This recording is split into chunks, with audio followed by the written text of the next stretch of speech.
নমস্কার, কেমন আছেন সবাই? তনু রান্নাঘরে নতুন একটি ভিডিওর সাথে সকলকে স্বাগত জানাই। আজ আমি দেখাবো ওলকপি আর নতুন আলু দিয়ে কাতলা মাছের ঝোল। ওলকপি তো আপনারা অনেকেই অনেকভাবে খেয়েছেন। আমি কিভাবে কাতলা মাছ দিয়ে বাড়িতে ওলকপিটা বানিয়ে থাকি সেটাই আজকে শেয়ার করছি খুব সহজভাবে। চলুন তাহলে শুরু করা যাক। তো প্রথমে আমি এখানে 500 গ্রাম ওলকপিকে এরকম লম্বা করে বড় বড় টুকরো করে নিয়েছি। সাথে কিন্তু আমি এখানে বড় সাইজের দুটো আলুকেও একই রকম ভাবে কেটে নিয়েছি লম্বা করে।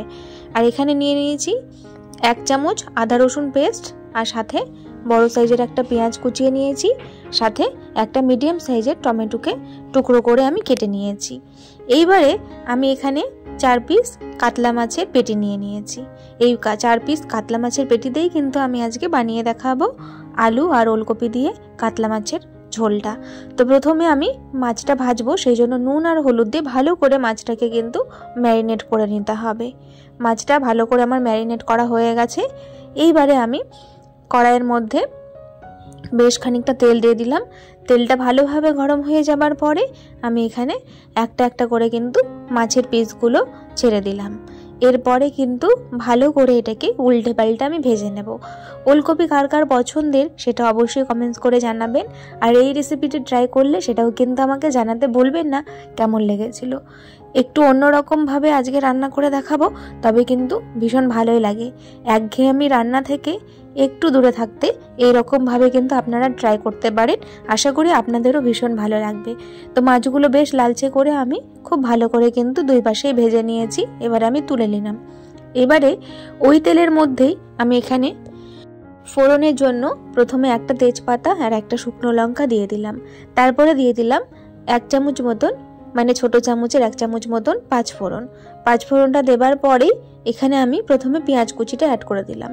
এইবারে ফোড়নের সাথে পেঁয়াজ কুচিটাকে আমি কিছুক্ষণ কিন্তু হালকা করে ফ্রাই করে নেব। তো যদি আজকের ভিডিওটি আপনাদের ভালো লেগে থাকে তাহলে প্লিজ চ্যানেলটিকে লাইক, শেয়ার, সাবস্ক্রাইব করে বেল নোটিফিকেশনটি অন করে রাখবেন। এতে করে আমার ভিডিও নোটিফিকেশন সবার আগে পেয়ে যাবেন।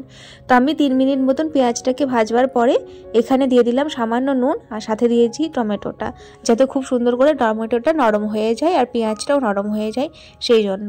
তারপরে এখানে গুঁড়ো মশলা অ্যাড করব, যার জন্য আমি এখানে সামান্য জল দিয়ে দিয়েছি। তারপরে হলুদ গুঁড়ো দিলাম 1/2 চামচ, ধনে গুঁড়ো 1/2 চামচ, জিরে গুঁড়ো আর 1 চামচ মতন আমি এখানে দিয়ে দিলাম লাল লঙ্কার গুঁড়ো। এইবারে এই মশলাগুলোকে খুব ভালো করে কিন্তু কষিয়ে নেব।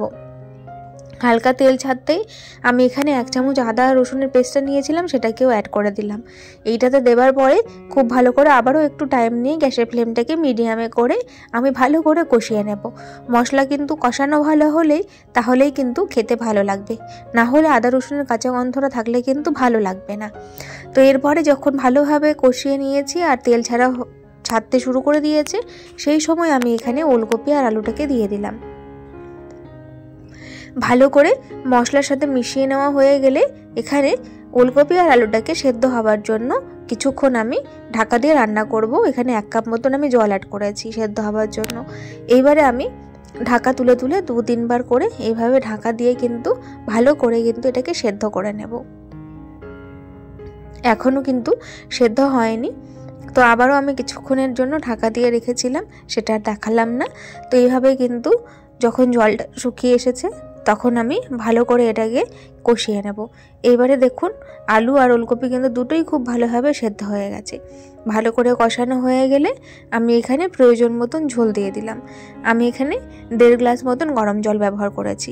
আপনাদের যেমন মাছের পরিমাণ আর আলু আর ওলকপির পরিমাণ সেই মতন কিন্তু আপনারা ব্যবহার করবেন। তো ঝোলটা দেওয়ার পরে খুব ভালো করে যখন ফুটতে শুরু করবে সেই সময় কিন্তু আমি এখানে মাছের পেটিগুলোকে অ্যাড করে দিয়েছি। এইটা কিন্তু অন্য মাছ দিয়েও করা যায়, আজ আমি কাতলা মাছ দিয়ে করে দেখালাম। ভিডিওটি ভালো লাগলে অবশ্যই কিন্তু আমাকে সাপোর্ট করতে ভুলবেন না, চ্যানেলটিকে সাবস্ক্রাইব করে পাশে থাকবেন আরও এরকম নিত্য নতুন রেসিপি দেখার জন্য। তো ঝোলটা যখন ভালোভাবে ফুটে যাবে নামানোর আগে 1/2 চামচ মতন গরম মশলা গুঁড়ো আর এখানে কেটে রাখা ফ্রেশ ধনেপাতা কুচি আমি এর মধ্যে দিয়ে দিলাম। দেবার পরে এটাকে গ্যাসের ফ্লেম অফ করে আমি দেখুন প্লেটে তুলে নিয়েছি। কতটা সুন্দর হয়েছে আর কত সহজভাবে কিন্তু তৈরি হয়ে গেল। আজ তবে আসি, দেখা হবে আরও একদিন। ধন্যবাদ।